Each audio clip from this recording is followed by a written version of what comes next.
So today we got two of the most powerful women in all of comics going head to head. Wonder Woman versus Thor. The Jane Foster version, not the real one.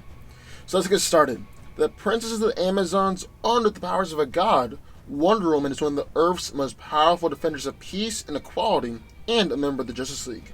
She's often considered an archetype for the comic book superheroine. She stands for love, peace, and above all else, truth. Wonder Woman's powers are a result of a blessing from the gods, and she is one of the most powerful superheroes in the DC universe. Her super strength is comparable to the Earth itself, and she's on the same level as Superman and Shazam. She's been able to help move the Earth alongside Superman and Martian Manhunter, and with the launch of the New 52, when Diana removed her bracelets, her strength greatly increases and she goes into a berserker rage. Wonder Woman's top speed has never been documented, but she's faster than half the speed of light and is able to keep up with characters like Jesse Quick. However, because of Diana's years of combat experience, her reflexes even surprise the likes of Superman. She has an insane level of durability and resists thermonuclear explosions, hellfire, Superman's heat vision, and also withstood attacks on the Man of Steel, and even gods. She can fly at hypersonic speeds, doesn't grow tired, and has incredibly enhanced senses. She's been granted a degree of wisdom by the goddess Athena, which greatly helps with her tactical ability, and she's among the smartest and wisest members of the Justice League. Wonder Woman is a master of armed and unarmed combat, and is trained in a variety of different forms of martial arts. In fact, Batman considered her to be the greatest melee fighter on the planet, even putting her above Superman, thanks to the extent of her training and her powers.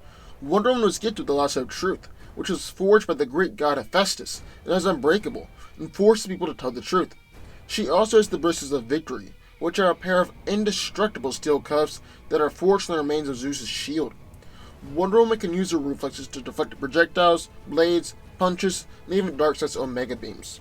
When Diana crosses them to protect her, the bracelets generate an energy shield, and they can protect her from large explosions and collisions. She's also learned how to emit a devastating lightning attack thanks to the bracelet's connection to Zeus. Wonder Woman also has a magical sword that she uses specifically against people with invulnerability, because invulnerability generally doesn't work against magical items. Then in the other corner we have Thor. Jane Foster was a nurse who assisted Thor, disguised as Dr. Donald Blake, and she eventually fell in love with him. Despite being diagnosed with breast cancer, she took up the mantle of Thor when the actual Thor was no longer deemed worthy. When Jane picked up Mjolnir for the first time, she was bestowed with power equal to what the original Thor had. She has superhuman strength to where she's able to rip a door created from vibranium and adamantium, and she's drawn blood from Gladiator and even the All-Father Odin. She's essentially invulnerable, and has taken blasts from Odin, and the blast was visible from outer space. And she's withstood an attack from a Shi'ar god that she described as a nuclear bomb exploding in her face. And then she's also got a healing factor and covered from injuries with superhuman speed and efficiency. Thor can react, think, and fight at superhuman speeds, and when she was battling Odin, they traveled 400 million miles over the course of 2 punches, and Thor was able to perform brain surgery on multiple patients at lightning speed. Not light speed, lightning speed.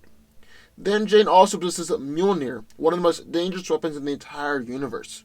She's been able to use Mjolnir to explode a frost giant's head with lightning, stop Gladiator's blitz attack with a thunderbolt, and she's even been able to manipulate Jupiter's Great Red Spot, which is a superstorm several times larger than Earth. And then she can unleash the god Tempest, which creates lightning stretching from one galaxy to another, and thunder capable of shaking worlds half a universe away. This attack was even able to battle against the Phoenix Force. So who wins? Well, let's break it down. Now, physically speaking, they're actually very similar. Despite her short time, Thor has had some impressive strength feats, like when she battled against Odin, and was actually able to injure him. On the other hand, Wonder Woman has been able to help pull the Earth, which is a much more impressive strength feat. And then if she removes her bracelets, she is much stronger and she goes into berserker rage. Speed-wise, they're pretty even. But I'd say Wonder Woman has better reflexes. She has years more experience fighting than Jane, and those years have been able to train her to a finely tuned machine. Like, look at it this way. Superman is definitely faster than both Wonder Woman and Thor. He's shown faster speed feats, more consistent speed feats, and all in all, it's just on a whole other level. However, because of Wonder Woman's reflexes, she's actually been able to catch Clark off guard. So I'd say with those kind of reflexes, she'll be able to catch Thor off guard as well. Then with durability, I would actually say that Thor is superior. They're both very resistant to blunt force trauma, but Diana is vulnerable to piercing attacks, while Thor isn't. Now, at fighting skill, Wonder Woman is obviously much better. She's got years of fighting experience on Thor, and has been referred to as the greatest melee fighter in the world because of her powers and her fighting skill. Batman even picked her over Superman when he was in need of someone to help him.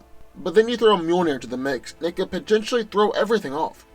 This is one of the most powerful weapons in the galaxy, and Jane actually has a very special connection to the weapon. It's almost like it's somewhat sentient when it's around her, and she can use it to attack in all sorts of crazy patterns and just completely dismantle enemies. However, Diana should be able to actually block the weapon with her bracelets. Since they're capable of blocking blunt force attacks, it can actually generate an energy shield in front of her to protect her even more. Same with lightning or other energy blast. Winds and storms will be a problem, but while I'll throw Diana off, I don't actually see it taking her out. Wonder Woman is just too tough. And then the God Tempest is essentially a non-factor, because while she has it, Thor has only used it to battle against the Phoenix, and she's never ever used it against a single opponent, even when she's overpowered. At the end of the day, what this fight really comes down to is experience. Wonder Woman is no doubt one of the greatest and most powerful fighters the world has ever seen. On the other hand, while Jane is powerful, she's not nearly as used to that power or as skilled as a fighter. And since you can make the argument that they are close to equal in every other category, that fighting skill is going to be key, and that's the reason Wonder Woman takes the victory. But what do y'all think? I would love to hear your thoughts, so sound off in the comments down below. Also, be sure to hit the subscribe button, or just like this one every single day, and I will see y'all next time.